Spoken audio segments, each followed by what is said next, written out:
contrôlé. Nous avons trouvé un endroit où il n'y avait vraiment pas de problème, tout était propre. Par contre, les autres, il y avait des difficultés. Et arrivé à Kipé, une chicha longe qui est là-bas, qui s'est opposé catégoriquement à nous. Il a même exercé des actes très subjectifs contre nous. Mais nous avons dit que force restera à la loi. Ce n'est pas les enfants en tant que tels qui sont dans le visage, c'est les parents, tous ceux-là qui ont l'autorité sur les enfants, qui en réalité qui ont démissionné de leurs obligations, de leurs responsabilités, qui doivent répondre à la loi. Nous allons continuer, c'est une action pérenne dans les jours à venir. Nous allons continuer avec des équipes beaucoup plus costauds. Nous allons mener des activités à Conakry. Face à la présence persistante de mineurs dans les espaces nocturnes, le parquet spécial pour enfants de Conakry appelle les exploitants des lieux de loisirs et les parents à assumer pleinement leurs responsabilités. L'objectif est de renforcer la protection, la sécurité et le bien-être des enfants. Chacun, en ce qui le concerne, doit prendre la responsabilité pour dire attention, il y a des endroits où nos enfants ne doivent pas y être. C'est une évidence. Et pour les détenteurs également des boîtes de nuit, des chicha longes, nul n'est au-dessus de la loi. Vous le savez, depuis 2021, il y a un arrêté conjoint signé entre le ministère de la Sécurité, le ministère du Budget et le ministère du Commerce qui interdit carrément l'importation, la commercialisation et la consommation de la chicha en République Guinée. Désormais, en Guinée, les boîtes de nuit, hôtels, plages et salles de spectacle sont sous surveillance du parquet spécial pour enfants. L'accès à ces espaces est strictement interdit à toute personne de moins de 18 ans. Cette mesure s'appuie sur les articles 790 à 794 du Code de l'enfant qui encadrent la protection des mineurs dans les espaces publics et privés. Dans l'actualité encore, à l'Abbé, le bitumage de la voirie urbaine a repris récemment après plusieurs mois d'arrêt. Guy Copresse s'active pour rattraper le retard accusé sur le terrain. Reportage Sarafdine Diallo, Sona Sagnon. Après plusieurs mois d'arrêt, les travaux de bitumage de la voirie urbaine de l'Abbé reprennent enfin.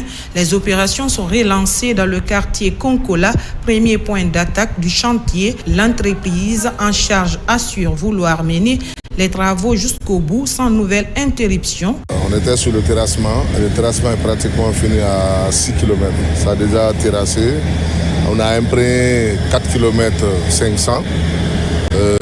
Là, le bitumage, on a démarré le bitumage hier à 14h. Là, ça ne s'arrête jamais tant que ce n'est pas fini. Dans la commune de l'Abbé, il nous reste 7 km 200, mais ça, déjà, on a commencé. D'ici la fin de la semaine et début semaine prochaine, on pourra finir les 4 km et par là, on continue.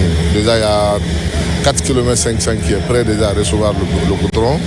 On a préparé encore 2 km. Ça aussi, on est dessus. On est en train de faire le traitement sur ça, le réglage fait. Cette reprise est accueillie comme une véritable bouffée d'oxygène par les habitants des quartiers concernés. Les citoyens soulagés promettent de préserver les nouvelles infrastructures pour garantir leur durabilité. Nous sommes très contents. Nous remercions le président Mamadi Doumbouya. La poussière nous avait complètement fatigués ici. Maintenant, ce n'est qu'un lointain souvenir.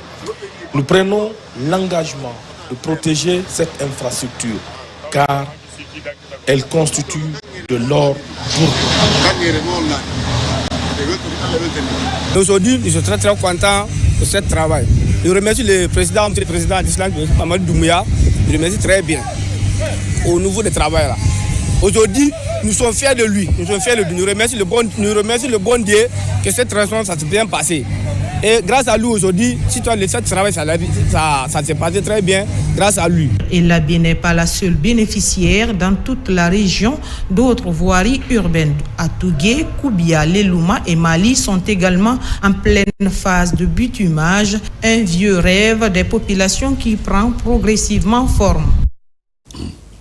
Le Centre national d'orthopédie bénéficie de l'appui des partenaires pour répondre à un besoin pressant qui est celui de la prise en charge des personnes souffrant d'handicap. 15 cadres de ce service vont renforcer leurs connaissances sur la pose des protèges et leur entretien, ceci pour améliorer la mobilité des patients. Reportage Mohamed De Camara.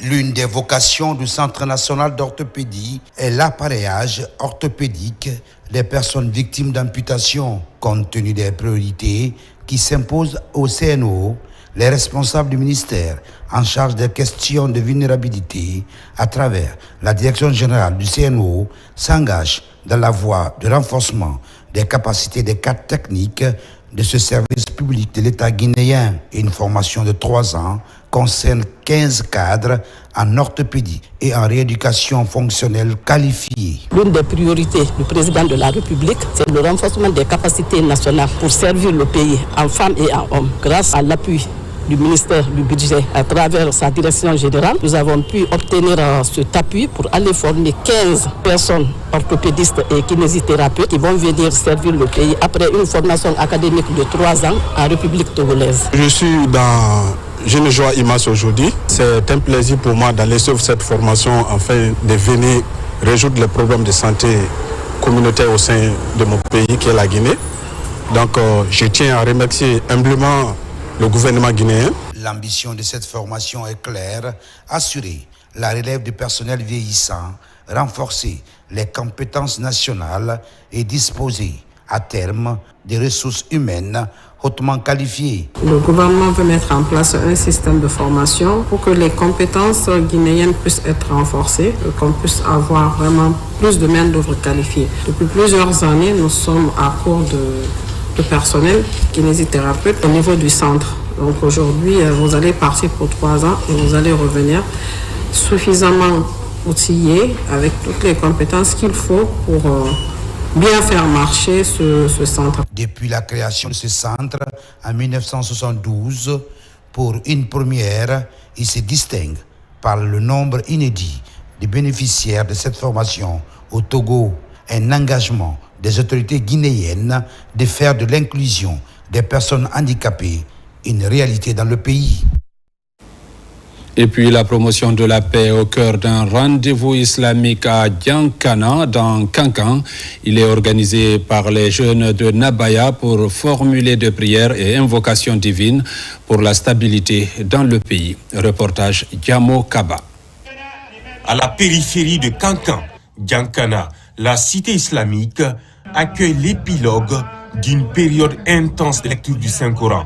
Dans ce district de la commune rurale de Karifa Mouria, cette maison de Dieu est prise d'assaut par les fils du pays sans distinction d'obédience.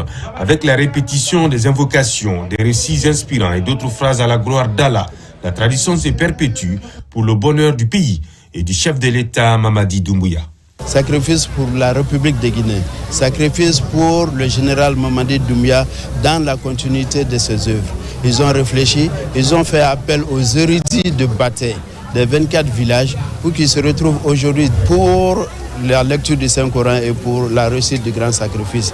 Nous espérons, avec toutes les bénédictions qui ont été dites, avec toutes les prières qui ont été formulées, que l'élection présidentielle du 28 décembre se déroule là dans les meilleures conditions.